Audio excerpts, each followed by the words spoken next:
Do you remember back in 2024 when women were debating whether they would rather be stuck in a forest with a man or a bear? And during that period, it was basically confirmed that a good chunk of women would rather take their chances with a bear. Would you rather be stuck in a forest with a man or a bear? Like, coming from me, I guess a bear. I hate men. A bear. I think a bear. Bear. A bear. A bear.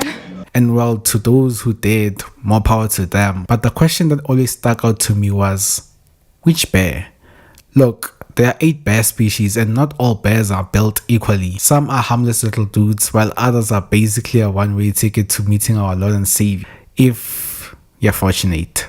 As for the less fortunate, Tebo Greni awaits you. I'll let you suckle my teats, boy, if you let me gobble your dung. So to decide that, I ranked bears from the safest to the most dangerous. Our level 0 bear is what I can only describe as a tutorial boss, and it is, of course, the red panda. Yes, I know, the red panda isn't actually a bear, and so by default shouldn't make the list, but you see, one thing in life is guaranteed.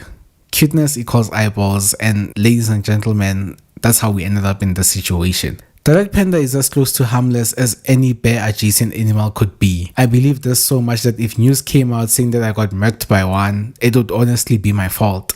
Don't even bother burying me, cremate me and throw whatever remains into the ocean. I'm not having a tombstone saying I got murked by a walking plushie. But for those who are curious, here's why it entered the level 0 spot. In the animal kingdom, red pandas are that one anime protagonist who just happens to be a transfer student. They're the only member of their family and are shy, solitary, and spend most of their life in trees avoiding drama. They're basically sitting in the back of the classroom, staring out the window, waiting for the plot to start. If you get stuck in the woods with this guy, congratulations, this is as safe as it gets. And before we move on to the next level, I offer you this video of a red panda T-posing, and all I'm asking for in return is a like and subscribe. Now our official list begins. Level 1 is a two-way tie between the giant panda and the spectacle bear. Two bears who have been known to be on the shyer side of the spectrum, so in honor of their shyness, I'm gonna dub this the battle of the introverts. Although the two on this level are essentially harmless, the giant panda might actually be the one that gets you. And it's not even cause the panda itself is trying to hurt you, but it's more like it's super clumsy, and that clumsiness might be what gets you. Because if you magically spawn next to a panda in the woods, there's a big chance your guard might be down. The giant panda may look like a giant plushie, but giant pandas can crush bamboo with their teeth, and that's roughly 2,600 newtons of force. I don't know if you know this, but your bones are way softer than bamboo, bro. Still, you'd have to work really hard to make it mad, because pandas are in contention for the ultimate introverts of the bear world. Like a man with 57 unread messages, they would rather spend their time eating and avoiding drama. So your cause of death in this scenario would most likely be internet propaganda.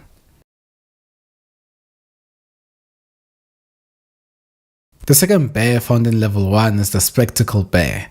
These dudes are mostly vegetarian and they call the Andes Mountains their home. That's where they spend much of their lifetime climbing trees and minding their business. They can get defensive if cornered, especially females with cubs, but their smaller size and shy nature keep them from being high on this list. The spectacle bear is more I'll flee as opposed to I'll fight. Which one would you choose to hang out with in the forest from our level 1 competitors? Tell me in the comments. Level 2 is once again a tie, this time between the sun bear and the American black bear. The sun bear is what can only be described as 5 feet of pure chaotic energy.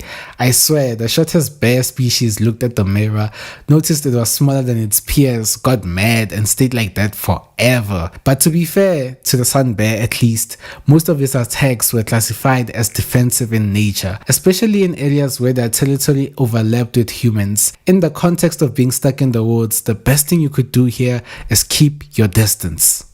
The diet of a sun bear consists of plants and insects such as termites and ants, and occasionally lizards.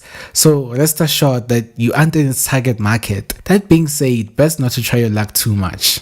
As for the American black bear, it is the least dangerous of the North American bears, mostly because it evolved alongside the much larger and more dominant grizzly. Basically, evolution said be timid or go extinct. This one is honestly a toss-up because black bears are fast, having been clocked at 56 kilometers per hour, and also being strong and surprisingly good climbers. Plus, they have a right hook as nasty as Mike Tyson in his prime. All these specs, and most black bears bolt the second they see you. But the ones that don't, yeah, those are a problem because it most likely means that you're dealing with a starving bear. And unlike the other bears we've discussed so far, the black bear is not vegetarian. So the moment you begin looking like a huge drumstick, it will naturally start approaching. This is the species where the rule of if it's black, fight back applies. If one approaches you or attacks you, it most likely views you as prey, and your only option is to be difficult and also be a fighting target. As a defensive encounter is highly unlikely, most black bears prefer running away as opposed to fighting. They bluff charge more than they actually attack.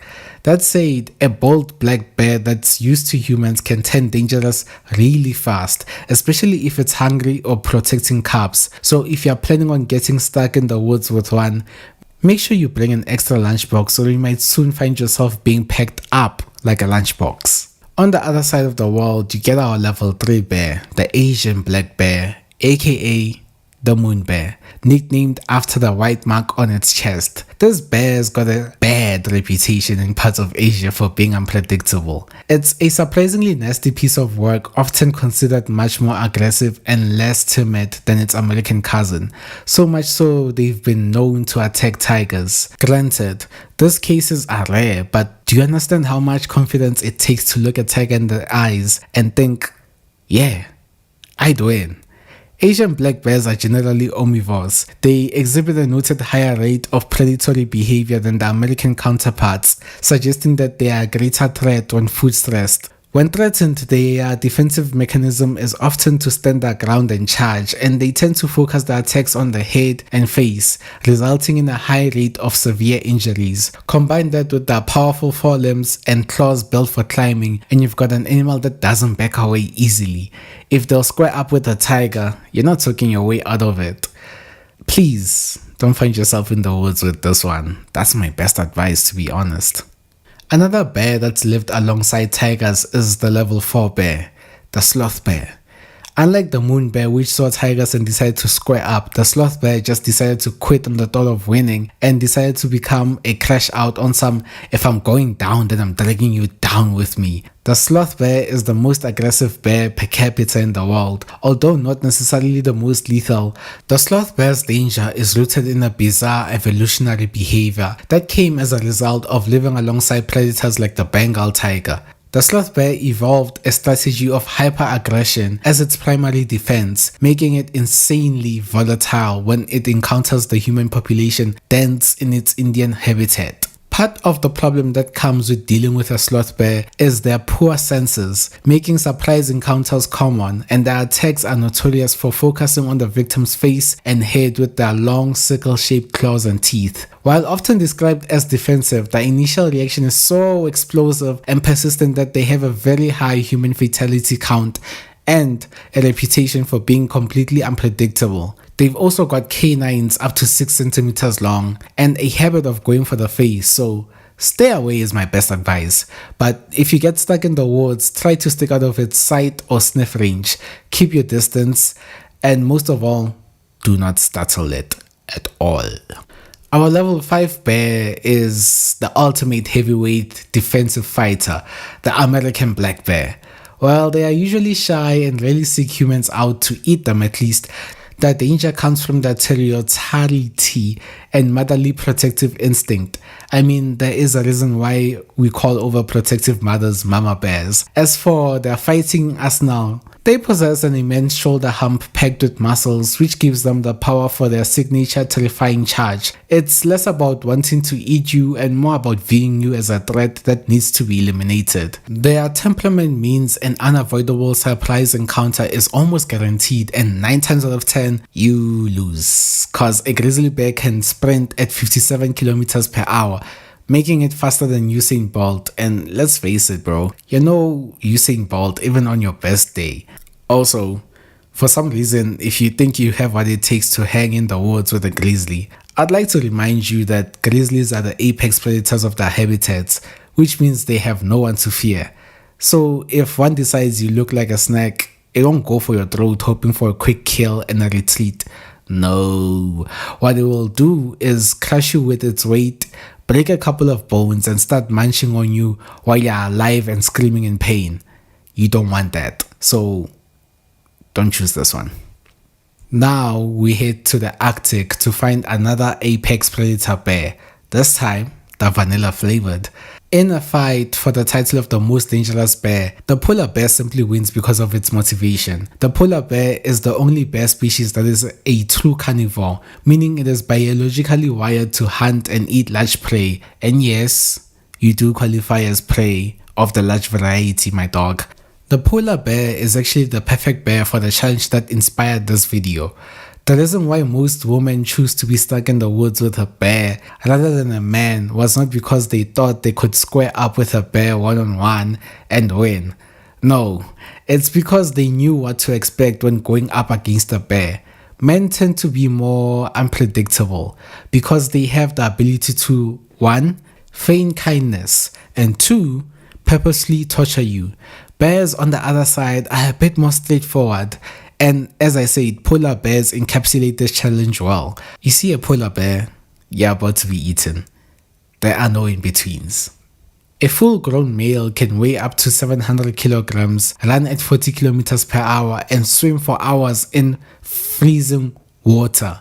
Their sense of smell can detect prey nearly 30 kilometers away. As if being massive wasn't already a huge advantage, they also decided to spec themselves with long necks for diving their heads into seal breathing holes and thick, non-detectable claws that provide great traction on ice, but are also absolutely dangerous when they swipe. The polar bear is also the only bear that actively hunts humans as food. Every other bear attacks defensively, like they say, if it's white, good night. For all that hype about polar bears, you may have noticed that this video still has one more level to go. Hear me out. This video is about to take what I can only describe as an unexpected turn. You see, for a while now, I've had a dilemma, and this video is the first step towards solving it.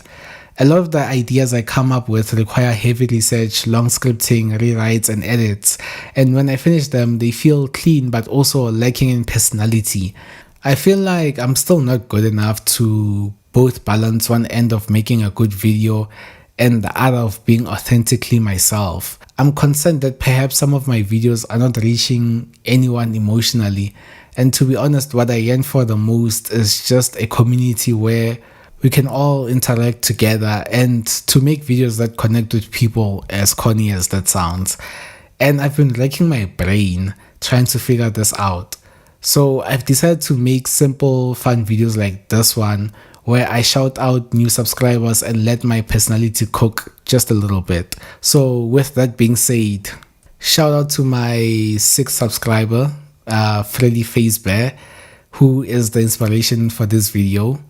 I know it should have been a Five Nights at Freddy's type of video, but I don't know too much about that law.